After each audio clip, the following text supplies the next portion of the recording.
Ce lot de documents n'est autre que le contenu des certificats spéciaux des créances négociables destinés à des créanciers, fournisseurs, prestataires de services, fonctionnaires, retraités et autres bénéficiaires qui sont concernés par l'appurement des arriérés intérieurs de l'État après avoir fait l'objet d'un audit pour validation du montant définitif que, à la faveur de cette cérémonie qui s'est déroulée au ministère des Finances du Congo à Brazzaville, Madame Sakinatou Sidi, directrice générale de la Société de gestion d'intermédiation du Bénin, SGI Bénin, a procédé à la transmission officielle à la ministre du Plan, de la Statistique et de l'Intégration régionale, question de permettre à l'État congolais, par l'intermédiaire de sa structure gestionnaire qu'est le Trésor public, de les remettre par la suite, dans toute transparence, aux créanciers pour paiement. Il s'agit là, en effet, de la toute première opération de 360 milliards de francs CFA et qui vise la tranche initiale de la dette domestique auditée pour la période allant de 2014 à 2016 que le gouvernement de la République du Congo s'engage à apurer, a dit la représentante de l'État,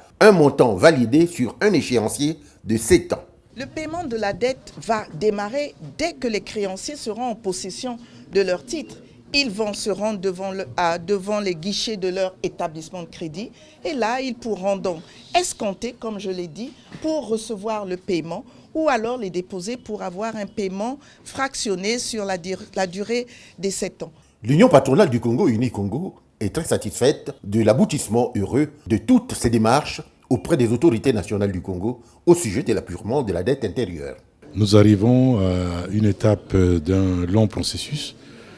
que nous avons engagé avec le gouvernement congolais sur l'appurement de la dette intérieure de notre pays. Dette intérieure rendue nécessaire dans son appurement par le souci de l'État de pouvoir redynamiser et rebooster l'économie congolaise. Nous avons eu beaucoup de rencontres, beaucoup de discussions et je pense qu'aujourd'hui nous arrivons enfin à l'étape cruciale qui démarre l'appurement de cette dette. Voilà. Et donc ça ne peut être qu'une satisfaction pour nous, syndicats patronaux, dans la mesure où nous avons été associés. Ce qui d'abord a été très important parce que, comme nous disons, être ensemble, discuter d'une question qui regarde notre pays est très important. Et c'est dans ce sens que nous avons mis